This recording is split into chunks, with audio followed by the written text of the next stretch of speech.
Hey everybody, it's 3 p.m. and it's time for dinner with Nanny Bubby. And I am having just a crazy moment here because I usually go live every day on Facebook, which I am doing right now. But the problem is that Facebook live button suddenly went away. So I am here right now live streaming on Instagram because I don't want to lose who's here. And in the meanwhile, I have 2,000 followers on Facebook that are used to seeing me every day. And I was only able to access it. Sorry, I'm trying to find it because I've got followers that will be showing up asking questions. 2,000 followers on Facebook that are used to seeing me. There we go. Okay. That I need to actually see what it is they're asking me. So I'm sorry for the delay. I'm sorry for everything that I'm saying right now. So if you are watching me right now on Facebook, if you would just take a moment and go over to Instagram, it'll probably be a better view for you. I am on Instagram right now, talking to all of you. I have to look down because I have people that come constantly, and Frank is here as an example, and he says hello. Lynn H98 is on Instagram, so thank you very much, Lynn, for being here, Frank for being where you are, Tom for being here as well. And I guess I got it done. I'm not sure how. I got onto Facebook Live through Zoom, but Facebook, as of this morning, updated their algorithm. And when they did that, the live button for where I go live on Facebook was gone. And so the only way for me to access it was actually going through Zoom. So I'm on Zoom to Facebook on one device right down here. And I am on Instagram right here because I just don't want to let anybody down. So Barbara Kirsch is here. So nice to see you. And Lynn said that yes, I know, Lynn, that you are on Instagram watching. I can see Lynn and Barbara up here. I can see Frank and Tom down here. And so as we take a deep breath and center ourselves, which is the most important thing to do when we begin to cook, because if you're not in the present moment when you're cooking, everything will taste bad. So I'm going to inhale and let out the breath and center myself and remember why I am here. So I will share with you why I am here. Other than I love to be here every day on Facebook as I am. But today of all days, I'm getting ready for a great holiday called Sukkot, or if you speak Yiddish, it's called Sukkot. It is my favorite holiday of all, and it is the time of year that we celebrate the earth, that we thank the earth for all that it provides for us, because it's a, if you will, Jewish Thanksgiving. And think about this. If you are here, which we all are, we wouldn't be watching Instagram or Facebook, and we would literally not be here if it were not for what the earth provided us. So whether it's fruits and vegetables, yes, the earth provides that for us. There's no doubt about it. And if you eat meats and chickens, believe me, they get their life through the earth as well. So this time of year, during this week, every year, there is a full moon, and that full moon, the night of that first full moon, starts this particular holiday. What is interesting is that this holiday, which has been celebrated 5,782 times, always is on the night of a full moon. It starts then, and it is representative of the fact that in ancient times there was no light, and with a full moon you could continue to harvest the earth for 10 days, which is amazing. And so that full moon, it's where the name the harvest moon comes from, is that you literally, that moon is so bright, you can see almost everything. It's almost like the sun being out. And so on Saturday night, I have friends and family that are coming.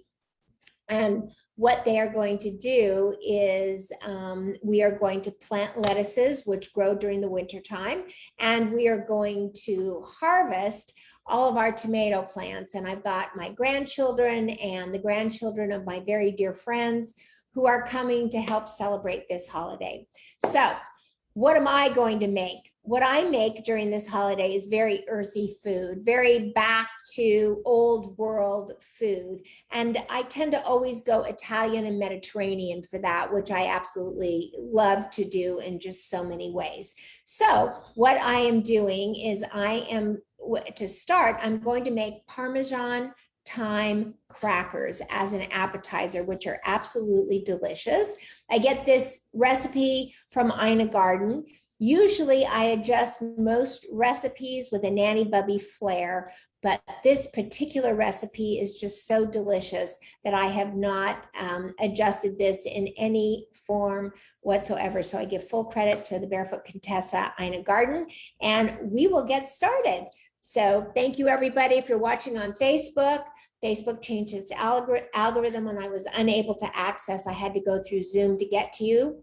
You are down below here, my dear friends on Facebook, and Instagram is up here. So I will glance between these two devices to try to keep everybody involved. So the first thing that I have taught everybody who joins me every day on Facebook is never, never, never, never buy already grated Parmesan cheese. The reason for that is that stabilizers are put into the Parmesan cheese. Anybody here on Facebook right now knows 100,000 times that they've heard this a million times from me. But the fact is that those stabilizers are not good for you. And also there's no reason for it, because all you have to do is take a little fork or knife or spoon and swirl around the Parmesan cheese that you buy in the grocery store, and it would unclump. But for some reason, somebody started some folklore that said, well, this has stabilizers in it and people will buy it more if it isn't clumped when they see it in the grocery store. So I always say, and who needs stabilizers in their body, and what could that be doing to your body? And it also impacts the taste of the Parmesan, I have found. So this is just a rind of Parmesan cheese. I'll just show you down here as well. And I've cut it up in cubes, and I'm going to take it and put it in the food processor. Open this up. There we go. We need about a half of a cup of Parmesan. So, and this keeps beautifully if you are grating more than you need or shredding up more than you need. If you need to throw it in the freezer for the next time you need it freezes beautifully. So here we go. Turning this on, you will hear the change in roar of the food processor. So are you ready? Here we go.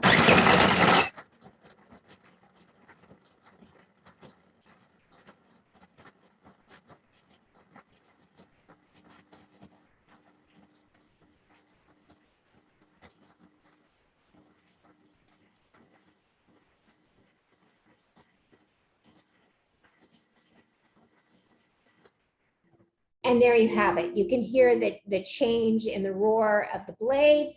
All the cheese is now grated, and we are going to use that in this mixture. So now that that's grated, I'm just going to push it off to the side, grab this beautiful thyme from Nanny Bubby's garden here, which I absolutely adore. It's just absolutely so fragrant and just so ready to be used right here for these Parmesan thyme crackers. So the first thing this recipe calls for is to take unsalted butter, and unsalted is best for this recipe because the Parmesan cheese itself has so much salt in it, and you want to be able to manage the salt levels of this particular recipe since we are using the Parmesan cheese. So unsalted butter is always the best thing to use. If you cannot, I washed this out right before, but something fell in it. If you don't have unsalted butter and you want to make this, I think you will be fine. Just watch the salt content as you start. Don't add any extra salt, that's for sure. So most chefs use unsalted butter because they want to be able to control the salt. I happen to not mind salt in anything. So if all I had was salted butter, I would certainly use it. So, okay. Butter is in, directions say, and for those of you just joining me right now on Instagram, I always say, make sure that you read your directions, even if it's a recipe that's been passed down and you've made it 100 times. The phone rings, the bird sings, the bell rings, whatever, and you can forget very quickly exactly what it was that you normally do. So just like for the High Holy Days, I was making challah, and we were so excited to eat it for the holidays. And when we bit into it, there was something really wrong with it. And we realized that I'd forgotten to put the salt in it. And I don't know how I did that, because when it comes to baking, I'm so big on salt, but something must have distracted me and my eye just didn't see it. So you always want to make sure you read the directions. So it says, in the bowl of an electric mixer with the paddle, cream the butter for 1 minute. So let's start that off.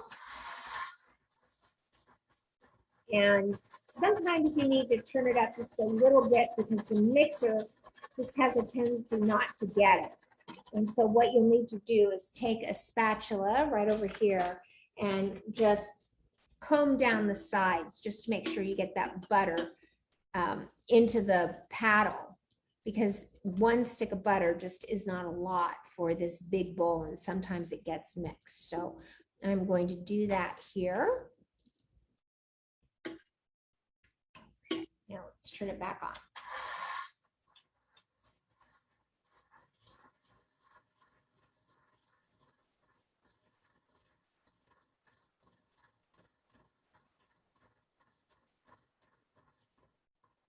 There we go. Okay, that's creamed nice enough. I hope you can, well, I know you can't see into the bowl, but then we're going to add the Parmesan, the thyme, the salt, the pepper, and then we're going to combine. So let's start with the Parmesan, which is about 1 cup of Parmesan cheese, which might be exactly what I've got here. So let's see. 1 cup of Parmesan cheese, which we just freshly grated, coming up. Open this up. So I love to buy a wedge of Parmesan, and believe me when I tell you, these crackers taste better when the cheese has just been grinded and it's fresh, a fresh wheel just coming right out of the market. It just is heavenly. Let me just grab a spoon. Well, let's see, I can probably use, nope, just in case there's leftover. Hold on. Okay, so here we go.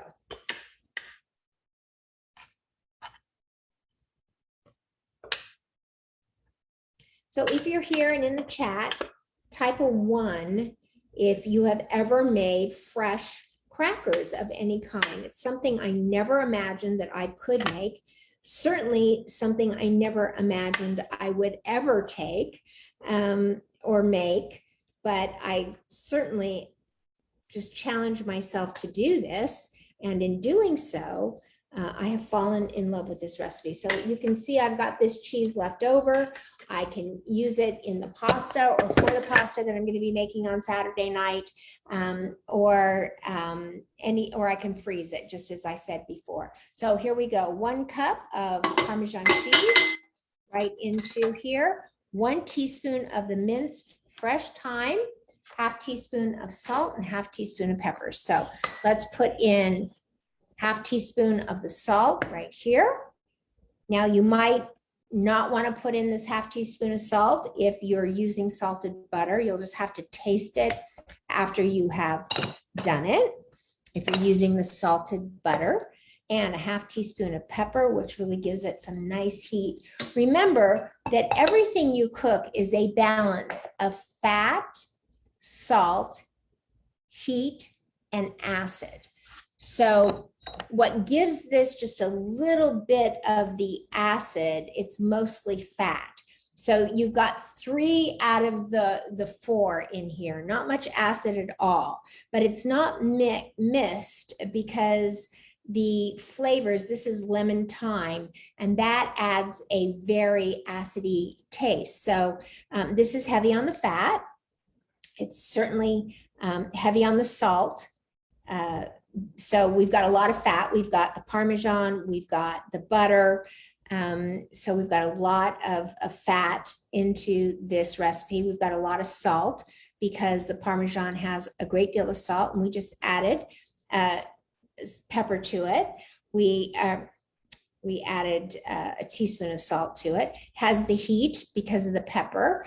And so what we are really lacking is the acid, but there's just a hint of acid in this because of the thyme. So what we need is about, I'm just trying to find, look at just how beautiful this thyme out of the garden is. And I'm trying to find some nice, beautiful long stems here.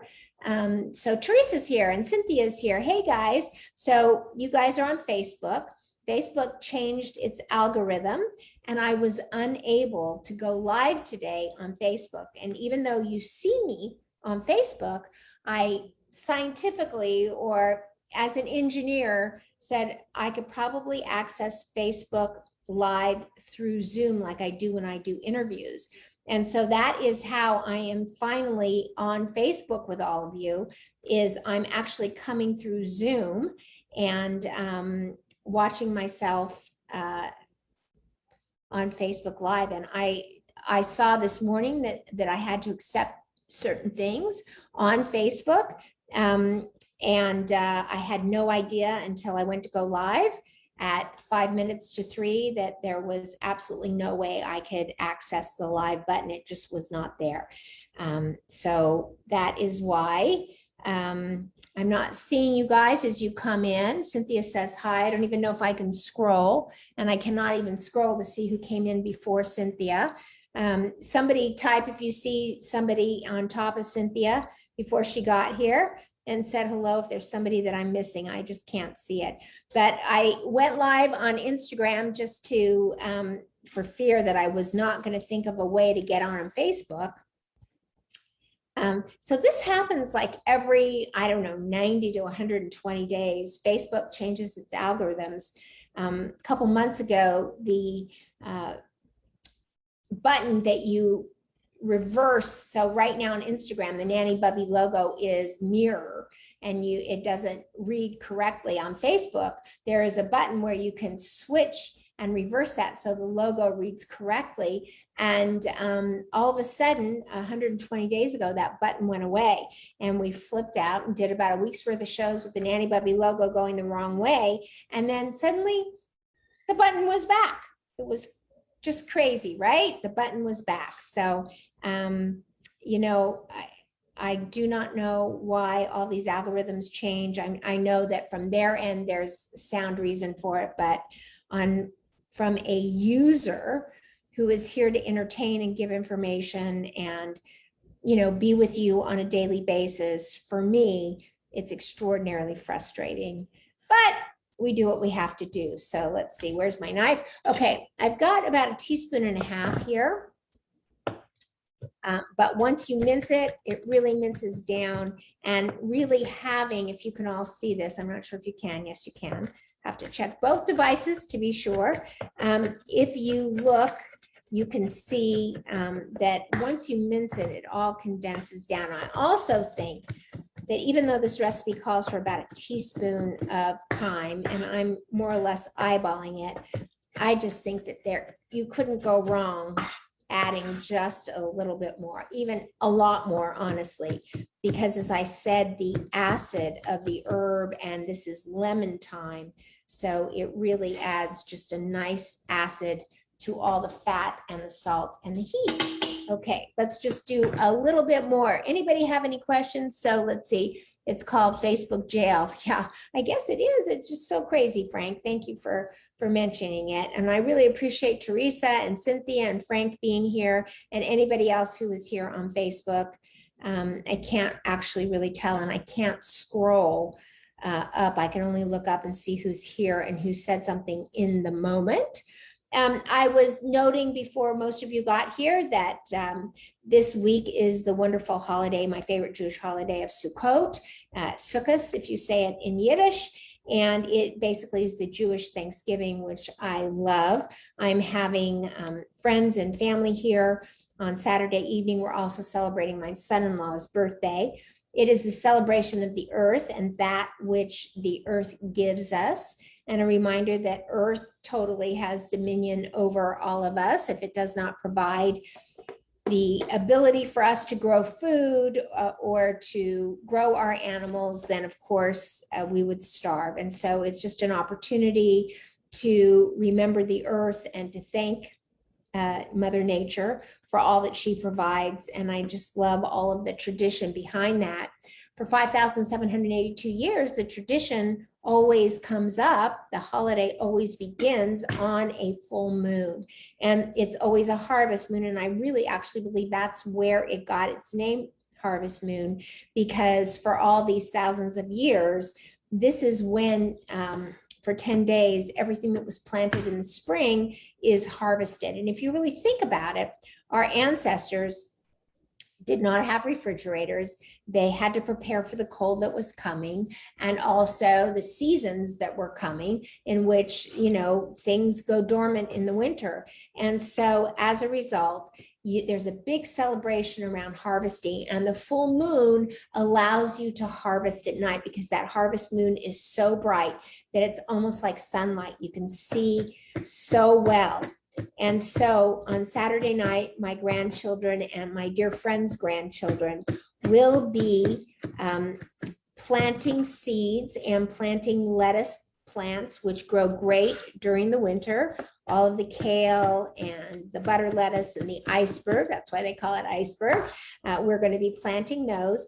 Then we're going to be harvesting my second crop of fresh cherry tomatoes and San Marzano tomatoes, which during the spring, I had such a huge crop, I just didn't know what to do with it. I mean, it was so much. So, okay, here we go. More thyme into here. And now, at long last, we are going to blend it, okay? I'll move this out of the way. Oh, that thyme is just so gorgeous. And we are going to just, on low speed, combine all of this, and then we are going to put in our flour. And this recipe, let me speed that up.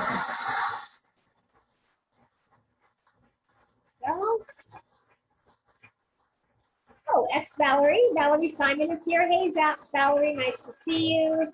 Ashkenazi, H. Ashkenazi joined. Dr. Coach is here. And Jody is here. So very, very nice to see you. Okay. And just because there is such a minimal amount of, you know, grains or whatever in here, I just need to scrape with a spatula, just making sure that it's all combined. Okay, and so now we are going to add the flour. So let me remind myself, because again, I always say, make sure you read that recipe. We are going to put in 1 1/4 cups of all-purpose flour. So for those of you that are watching, I just want to show you a little trick that I use. So this is my canister of flour. And every time I put in a package of flour into a canister like this, I always write on the very back, I'm not sure if you can see it or not. Let me move it a little bit closer. But right down here, you can see, let me hold it just a little bit closer, that it says 8/1/21. Which is the date of expiration of the flour that I put in here. So I am just going to use this flour. I just looked at it the other day when I went to the grocery store, and I realized that I needed to buy another little bag of all-purpose flour. And so what I'm going to do is use this flour only for dusting the counter with. So I will put this aside. And I went and bought a brand new, and then I'm going to dump it. And I bought a brand new package of flour, which I will put in here, and I will put the expiration date on this of December 4th of 2021. So it doesn't last very long, actually, this flour. So either that or it's been on the shelf at the grocery for quite a long time, but I kind of doubt that. So it's really good to watch those expiration dates. I don't know how many of you got an email today, the newsletter on the Happy Fridge. And you can see that I did a great deal of time talking about expiration dates and all of that. So I hope you enjoyed getting that newsletter today. Okay, so 1 1/4. I'm going to make a mess here. 1 1/4. So let's put in the quarter first, just because we want to get this down. You don't have to sift it before. So here's the 1/4 cup. And honestly, because this bag is a little big and it's going to be hard to put a 1 cup in it to get it out, I'm just going to do 4 more quarter cups so that I don't have a mess and it's not so hard. 1,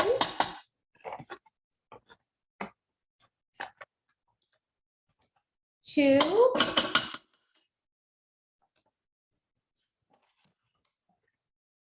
3, and 4. So there is 1 1/4 cups leveled off. I'll set this aside for later on so that I can throw it into the canister. Let's take this off to the side here. I definitely need counter space that is larger for all of you. And I'm going to reach my hand into this canister and just grab a little bit of flour to dust the countertop with, because we are going to turn this out onto the board. So let me also put this over here. So over the next couple of days, I just want to remind you to join us tomorrow for Cheryl Ness and Chef Vincenzo, who are going to be here. She wrote the book Love in a Tuscan Kitchen, and they are going to be making a fabulous meal for all of us, learning how to make it. It's one of their most popular dishes. She calls it adult macaroni and cheese. So I think it's going to be a fun show. They're giving away their book. They're giving away his beautiful herbs that they make. And so I hope you join us tomorrow at 3 o'clock, and hopefully by then I will figure it out Facebook. Okay. And honestly, I don't think it's me. I think it could be them, but we shall see. Okay. So we are going to take the spatula again, and we are going to mix this around, because it's very interesting that when you have so little in the mixer, which I do, because this is such a large, it's the artisan mixer, it just doesn't get to everything. I don't know why. I actually like the Breville mixer better, but I bought this one during COVID because it has a pasta making attachment. So we want to get this mixed so that till it comes together, which it's starting to do. And now I'll put it back up, put this mixer up. And again, this is one of those things I'm going to be making as an appetizer. The type of meal that I'm making for Saturday night is going to be a very earthy kind of a meal. And it's pasta and meatballs and a wonderful salad, homemade ricotta, and the Parmesan cheese crackers, and once again the patina cheese. So that's going to be great. Okay, so I read something in this that said that dump the dough. Let's see, if the dough is too dry, let's see, in large crumbles, if the dough is too dry, add 1 teaspoon of water. And I actually really feel like this is too dry, so I'm going to just grab not a tablespoon. Honestly, you would think as dry as this looks that you need a tablespoon, but the truth is never go there. Don't let yourself go there, honestly. I have done that, put in a tablespoon because it looks so dry, and then it became too wet, and then you're adding flour. So just do a teaspoon at a time. You would be amazed, sincerely amazed, at how far a teaspoon actually goes. So there's the first teaspoon. Let's see what happens.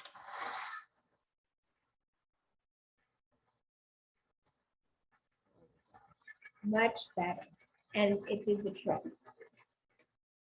Bring it down from the side. Okay. There we go. Let's see if this comes together as big crumbles. If not, we'll add 1 more teaspoon. 1 more teaspoon. Okay. Hey there, Windermans. How are you? Okay. All right. Is this happening? I think it is. I think it might be. So to the Windermans, hello. Thank you for being here. We had trouble connecting today on Facebook. So I'm both on Instagram and Facebook. And I think this is working. I think that I think we're good, you guys, but still feels a little too dry to me. So let me just add one more teaspoon, just 1 teaspoon, which is 2/3 of a tablespoon. So we haven't quite hit a tablespoon yet. Okay, there we go. Let's see what happens. Success, success. I'm liking it. I am liking it. There we go. All right.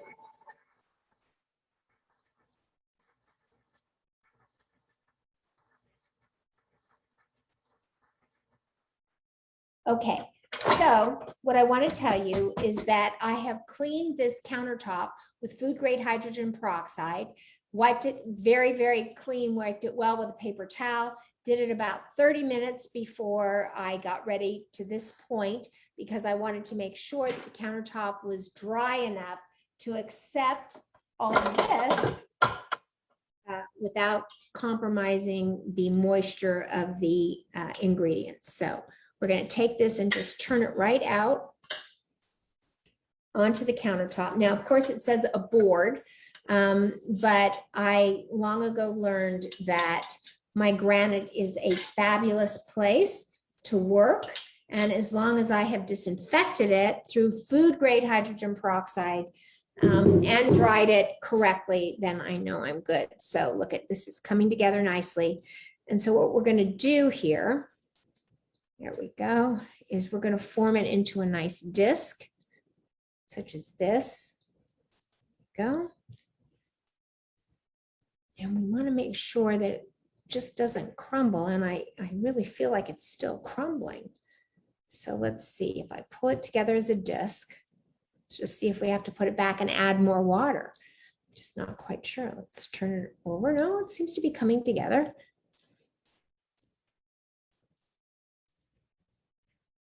There we go.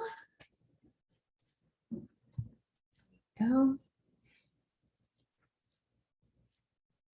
And so from the disc, now we're going to take it and we are going to form it all the way down into a long log. And the way that we're going to do that is we're going to, let's move off some of this flour that I put on the granite. There we go. I think this is coming together perfectly. I'm just elongating this. Those of you that are on Facebook, I don't think you can see it because of where the Zoom computer is. But I'm forming this into a log. If I pull it back, maybe you can see it. And just continuing to work it. I think if I just put a little bit of water on my hands, that will be all I need to get this formed perfectly. There we go. Yeah, that's doing the trick right there.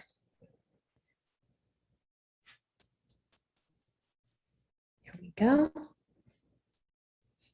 Well, I made more of a mess than I wanted to, but it did add just a little bit of moisture to this. And in doing so, it will hold together nicely in a log. So there we go. Let me just rub off some of the crumbs. And what we're going to do now is take a piece of saran wrap or whatever you call it, plastic wrap. And we're going to transfer this right onto the plastic food wrap. And we're going to be able to roll it inside this into a log. So let me go. Get this down like that, and we will pull it together here. Go. And just kind of fold it. Just fold it. You know, sometimes even though it's live with you guys, there's a bit of a struggle. So what can I tell you? This is live and it's real life. And when it doesn't work out, what do you do? I mean, at some point, I might literally throw it back into the mixer and add another teaspoon of water because maybe I did need a tablespoon. And I think that's exactly what I'm going to do, honestly. So let's try that because it is not coming together correctly for me. So let's just dump it right back in. Nothing wrong with that. Nothing wrong. Like when you see that you've made a mistake, there's so many hundreds of ways to correct it. So don't beat yourself up. That's what I would normally do. But just add another teaspoon of water, stick it back into the mixer. And let's see if that helps it come together because it is very, very dry. Okay, into the mixer. Here, go.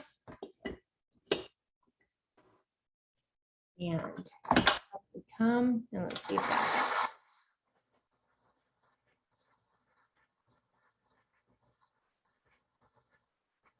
Okay. I really feel like that did it.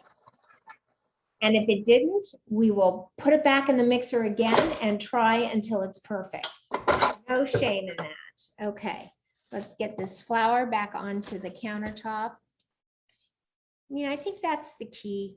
I think that cooking and everything that you do is truly a metaphor for life. So if you can see this actually is coming together now in much better. The texture on that is much better. But cooking is definitely a metaphor for life because sometimes things that you expect to work out does not. And all you really need to do is just go back and correct the mistake.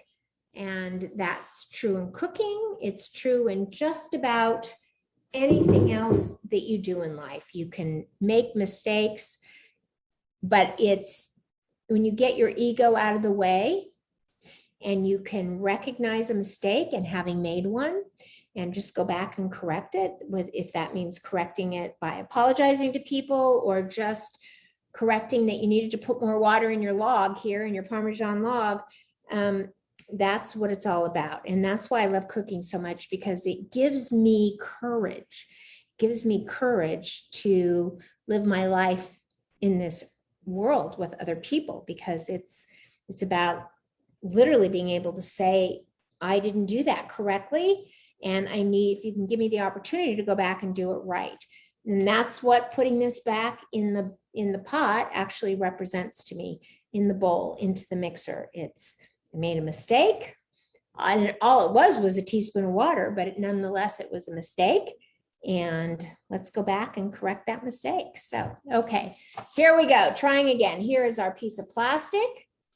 And we're going to put this right into the, we're going to roll it right into the plastic. It fell apart on me. Oh my gosh. I'm not sure why I'm struggling with this today. But some days I am. It's the craziest thing. Okay, here we go. I think I'm going to form it in the plastic. Maybe that's what I'm doing wrong. Maybe I didn't read the directions well enough. Maybe that's the mistake. So let's try that. Let's form this now in the plastic. There we go. That is feeling better now. There we go. I think that was my mistake. You were supposed to form it into a disc, put it on the plastic, and then roll it into the log on the plastic. How does that sound? That's what the problem was. Okay, so we're going to seal it.